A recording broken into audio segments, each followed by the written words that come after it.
Assalamualaikum warahmatullahi wabarakatuh. Kami dari kumpulan 3 akan membentangkan berkenaan dengan tajuk kami iaitu ayat Makkiyah dan ayat Madaniyah.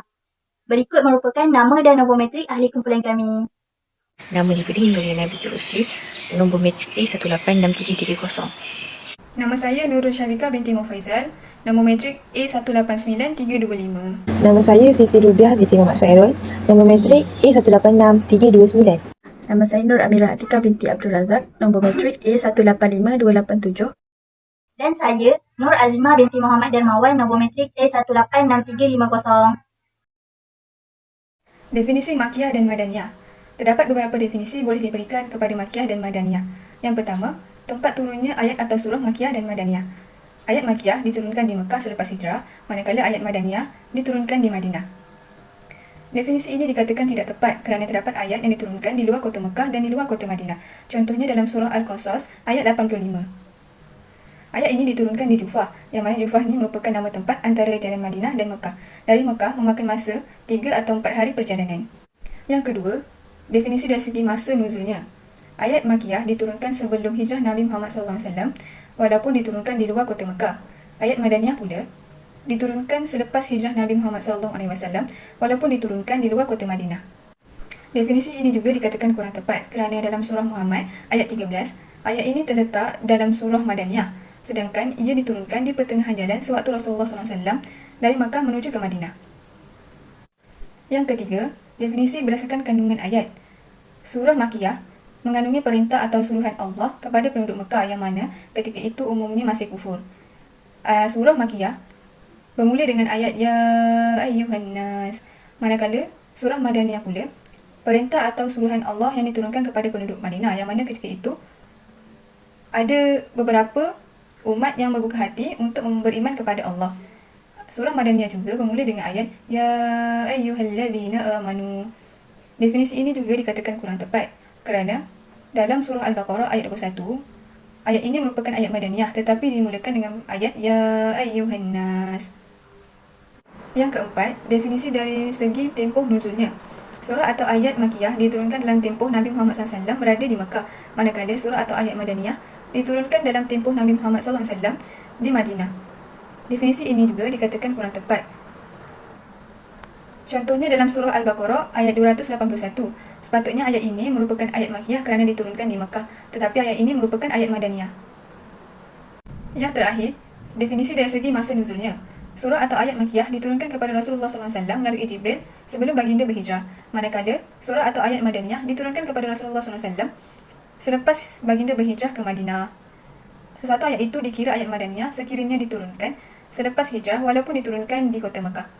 Sebagai contoh, dalam surah An-Nisa ayat 58, ayat ini merupakan ayat Madaniyah walaupun diturunkan kepada Rasulullah SAW di Kaabah dan di kota Mekah pada tahun pembukaannya. Definisi ini dikatakan tepat. Saya akan menerangkan berkenaan dasar penetapan ayat Makkiyah dan ayat Madaniyah. Terdapat dua cara untuk mengenali ayat sama ada ia dalam kategori ayat Makkiyah atau ayat Madaniyah. Dua caranya ialah yang pertama, cara simak nakli. Yang kedua, cara kiasi ijtihadi. Yang pertama ialah cara simak nakli. Ianya adalah pengetahuan ayat Makkiyah dan ayat Madaniyah yang mana diperolehi berdasarkan riwayat yang diambil dari para sahabat yang mana mereka hidup pada masa itu dan menyaksikan penurunan wahyu itu, ataupun ianya diambil dari para tabi'in yang mana menerima dan mendengar daripada sahabat dari mana, bagaimana dan peristiwa apa yang berlaku ketika penurunan wahyu itu. Cara kedua ialah cara kiasi ijtihadi. Cara ini ialah pengetahuan ayat Makkiyah dan ayat Madaniyah yang mana diperoleh berdasarkan ciri-ciri, kriteria dan kandungan. Jika sesuatu ayat itu mengandungi peristiwa berkenaan dengan ayat Madaniyah, maka ia dinamakan sebagai ayat Madaniyah. Ataupun jika mengandungi peristiwa berkenaan dengan ayat Makkiyah, maka dinamakan sebagai ayat Makkiyah. Selain itu, dalam menentukan kategori bagi ayat Makkiyah dan ayat Madaniyah, dalam kategori kiasi ijtihadi ini, ianya mengandungi dua dasar, iaitu yang pertama ialah dasar aglabiah dan yang kedua ialah dasar tabi'iyah. Dasar yang pertama ialah dasar aglabiah. Dasar aglabiah ialah mengikut majoriti. Ianya bermaksud apabila kebanyakan ayat itu diturunkan di Mekah, maka ia disebut sebagai ayat Makkiyah. Manakala jika kebanyakan ayat itu diturunkan di Madinah, maka ia disebut sebagai ayat Madaniyah. Dasar yang kedua ialah dasar tabi'iyah. Tabi'iyah di sini membawa maksud sebagai mengikuti. Apabila sesuatu ayat itu didahului dengan ayat yang diturunkan di Mekah sebelum hijrah, maka ayat itu akan dinamakan sebagai surah Makkiyah. Manakala jika ayat itu didahului dengan ayat yang diturunkan di Madinah, maka ayat itu secara automatik akan dinamakan sebagai surah Madaniyah. Ciri ayat Makkiyah dan juga ciri-ciri ayat Madaniyah. Kita tengok dulu dari segi kata-kata atau kalimat yang digunakan. Okey, yang pertama, ia mempunyai suku kata ataupun ayat yang pendek.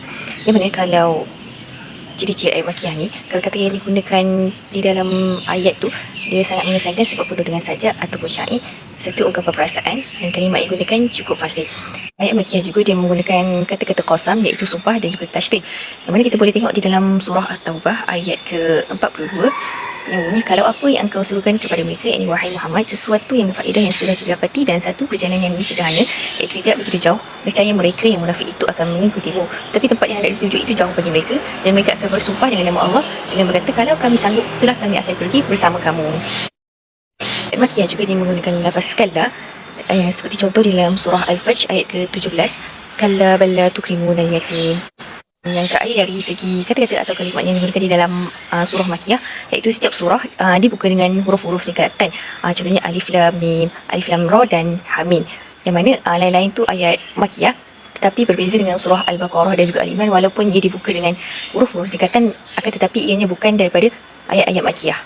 Dari segi isi kandungan ayat Makkiyah pula, yang pertama, ayat Makkiyah ni dia menceritakan berkenaan dengan kisah para Nabi terdahulu yang mana mengajak mereka mentauhidkan Allah. Makkiyah juga menceritakan berkenaan dengan kebenaran hari kiamat, berkenaan nikmat-nikmat syurga serta keperitan azab neraka, seperti contoh di dalam surah Al-A'raf ayat ke-187. Yang terakhir dari segi isi kandungan ayat Makkiyah ialah ayat Makkiyah menceritakan berkenaan perbalahan kaum musyrikin berserta bukti yang nyata, iaitu ayat kauniyah, yakni ayat tentang alam semesta dan ciptaannya.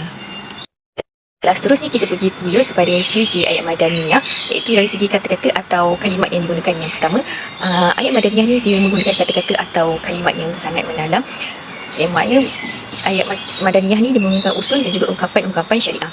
Ayat Madaniyah juga lebih panjang daripada ayat Makkiyah. Yang ketiga, ayat Madaniyah ni dia banyak menggunakan lafaz ya ayuhan nas, seperti contoh di dalam surah Al-Baqarah ayat ke-21. Ya ayuhan nas u'budu rabbakum alladhi khalaqakum wal ladzina min qablikum la'allakum tattaqun. Subhanallah azim. Okey, yang terakhir, ciri-ciri ayat Madaniyah dari segi kata-kata atau kalimat yang digunakan ialah ayat Madaniyah menggunakan gaya bahasa yang tersendiri dalam menjelaskan ayat tersebut, yang mana bila mana setiap surah yang menceritakan berkenaan dengan orang munafik adalah termasuk ayat Madaniyah, kecuali surah Al-Ankabut. Kita beralih pula kepada ciri-ciri ayat Madaniyah dari segi isi kandungan. Okey, yang pertama ialah terkandung isi kandungan berkenaan dengan kewajipan setiap makhluk seperti solat, zakat, puasa dan sebagainya. Yang kedua, ayat Madaniyah juga dia menerangkan berkenaan dengan mawarif, iaitu harta pusaka, hubungan sosial antara manusia, kaedah hukum dan juga masalah-masalah perundangan. Kita boleh tengok dalam surah An-Nisa ayat yang ke-11 yang bunyi a'udzubillahi minasyaitonirrajim, bismillahirrahmanirrahim, yusikumullahu fi auladikum. Yang maksud Allah memerintahkan kamu mengenai yakni pembahagian harta pusaka untuk anak-anak kamu.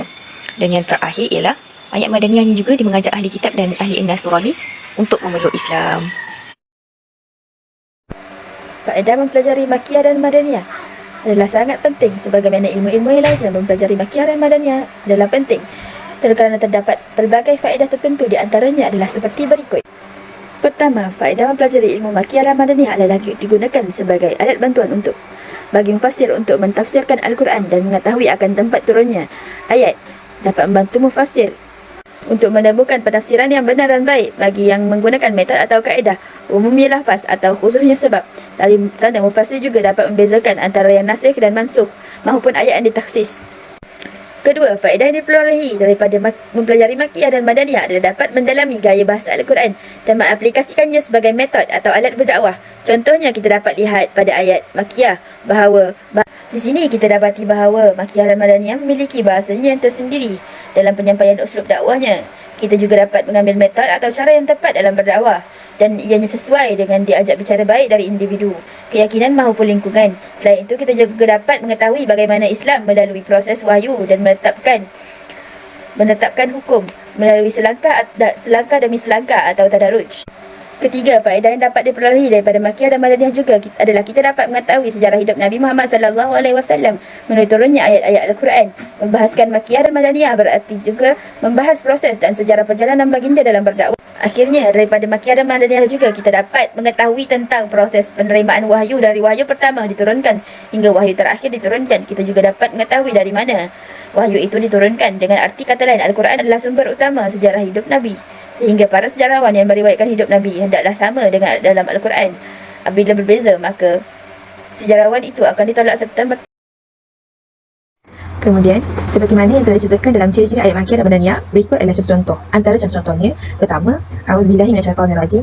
Qalu a'idza mitna wa kunna turaban wa 'idzaman a inna lamab'utsun. Surah Mukminun ayat 82. Ia menceritakan tentang tauhid dan juga keimanan terhadap hari kebangkitan. Kemudian, contoh bagi ayat kalla dalam ayat Makkiyah, A'udzubillahi minasyaitonirrajim. Kalla sayakfuruna bi'ibadatihim wa yakununa 'alaihim dhidda. Surah Al-Maryam. Dan juga qala kalla inna ma'iya rabbi sayahdin. Surah Asy-Syu'ara. Lafaz kalla ni juga dia disebut sebanyak 33 kali sahaja dalam Al-Quran dan terkandung dalam 15 surah yang kesemuanya adalah surah-surah Makkiyah. Seterusnya, dalam ayat Makkiyah ini kebanyakannya adalah surah-surah yang pendek dan mengandungi perkataan sumpah seperti wal 'as, wad duha.